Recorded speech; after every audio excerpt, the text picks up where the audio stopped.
Hello everyone, I'm going to do a video today. I'm in a series on these 6 things the Lord hates. We've done a proud look, a lying tongue. Today we're going to do hands that shed innocent blood. I'm going to read Genesis 4, 1 through 11 in the King James Version of the Bible, and it says, And Adam knew Eve his wife, and she conceived and bare Cain, and said, I have gotten a man from the Lord. And she again bare his brother Abel, and Abel was a keeper of the sheep, but Cain was a tiller of the ground. And in process of time it came to pass that Cain brought of the fruit of the ground an offering unto the Lord, and Abel he also brought of the firstlings of the flock and of the fat thereof, and the Lord had respect unto Abel and to his offering. You know, the Lord, we can offer things and he can have respect under our offering. And unto Cain and to his offering he had not respect. And Cain was very wroth, and his countenance fell. And the Lord said unto Cain, Why art thou wroth? And why is thy countenance fallen? If thou doest well, shalt thou not be accepted, and if thou doest not well, sin lieth at the door. And then to thee shall be his desire, and thou shalt have rule over him. And Cain talked with Abel his brother, and it came to pass when they were in the field, that Cain rose up against Abel his brother, and slew him. And the Lord said unto Cain, Where is Abel thy brother? And he said, I know not, am I my brother's keeper? And he said, What hast thou done? The voice of thy brother's blood crieth from the ground. And now art thou cursed from the earth, which hath opened her mouth to receive thy brother's blood from thy hand. Am I my brother's keeper? And we know the answer to that one. We are, and God's expecting us to help our brother and not to hurt him in any way. And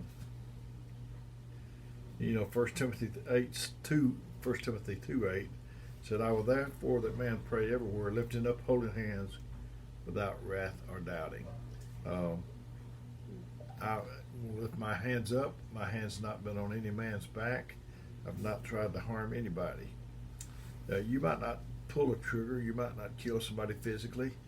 What about spiritually? What about character assassination?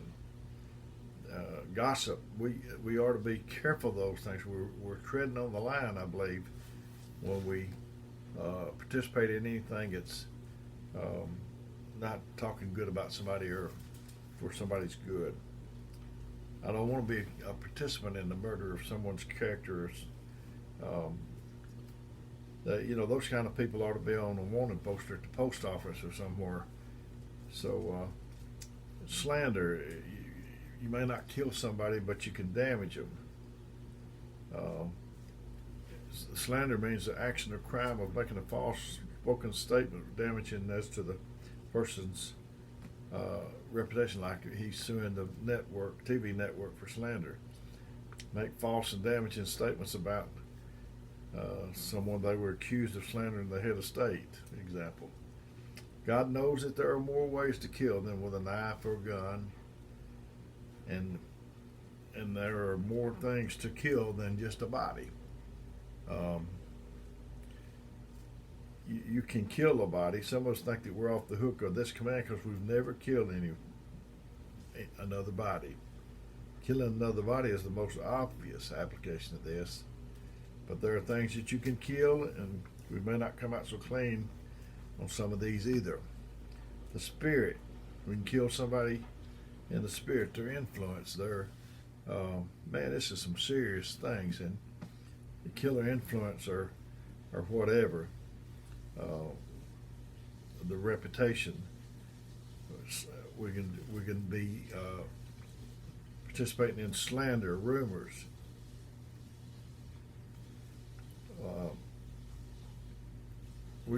What are the weapons we use in the innocent blood? We use the tongue. There's a whole chapter. There's a chapter that devotes itself, mainly the whole chapter, to the tongue, James 3, and we can read that sometimes. I can either build you up, or I can tear you down.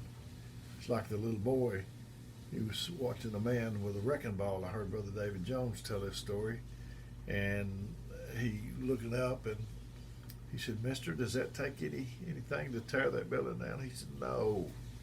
He said, "I can tear this building down in just a little while, in just a few days." That took years for this to build. It didn't take much to tear down, but it takes skill to build up. I can build you up, or I can be involved in trying to destroy you. I can either give life or take it away. I can put wind in your sails, or I can take your breath away. How are you using your tongue? Be careful of that thing. That's a deadly weapon, I'm telling you. Do you have a license to pack that thing? If I buy you highly, I will let you know through my mouth. Gossip destroys friendships, disrupts churches, causes strife wherever they go. The skills of gospel is normally very faithful to attend church. The gospel is. He's there about every time. They do not want to miss an opportunity, and unfortunately, that this is often the case. The gossiper knows how to spread his or her venom in subtle ways, and it takes two to gossip. Nobody can gossip unless someone lends their ear into them. Avoid giving them a platform. Gossip has destroyed many lives. Those that live to gossip are often the biggest murderers in the country, and that they continually commit character assassination. An old man was found to be spreading rumors that his neighbor was a thief. As a result, the young man was arrested. Days later, the young man was proven innocent. After he was released, he sued the old man for wrongfully accusing him. In the court, the old man told the judge they were just comments. They were not meant to harm anyone. The judge, before passing sentence on the case, told the old man, "Write all the things you said about him on a piece of paper, cut them up on the way home, throw the pieces of paper out. Tomorrow come back to hear the sentence." The next day the judge told the old man, "Before I hand down your sentence, you must go and gather up all the pieces of paper you threw out yesterday." You know, Socrates, they said he had a triple filter test for gossip. This man told Socrates and said, "I want to tell you what I just heard about your friend Agathon." "Hold on," Socrates said, "before you talk to me about Agathon, let's apply some filters on what you're about to say. The first filter is truth. Are you absolutely sure that what you're about to tell me is true?" "Actually, I'm not sure," the man said. "This is something I heard from so-and-so." "All right," Socrates continued, "so you do not know what you're about to tell me is true. Let's move on to the second filter. This that you're about to tell me about Agathon, is it something good?" "No, on the contrary." "Wait," Socrates continued. "So you want to tell me something bad about my friend, but you're not certain if it's true. Still, there's one filter left. Let's see if your information can pass that one successfully." The third filter is usefulness. What you're going to tell me about my friend, is it useful? "No, not really." Well said, Socrates, "what you're going to tell me is neither useful, good, or true. Then why tell it to me?" When tempted to repeat some tidbit of information that could raise a negative eyebrow, remember to think, T-H-I-N-K. T, is it true? H, is it helpful? I, is it inspiring? N, is it necessary? K, is it kind? Ask the gossiper these 5 questions. What's your reason for telling me? Where did you get your information? Have you gone directly to those involved? Have you personally checked out all the facts? And 5, can I quote you if I check this out? Gossip is a 3-edged sword,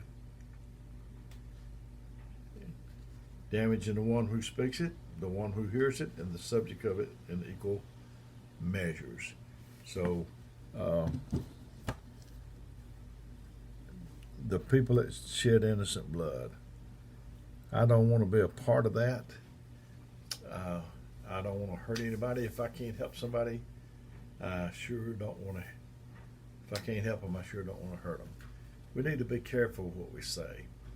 Something if what you say is true, is there any profit to it? Hands that shed innocent blood. I don't want to put my hand on anybody's back. So let's consider these things today. I've enjoyed getting it to you. If you need me, let me know. If you've got any feedback or comments, I appreciate that too. Until next time.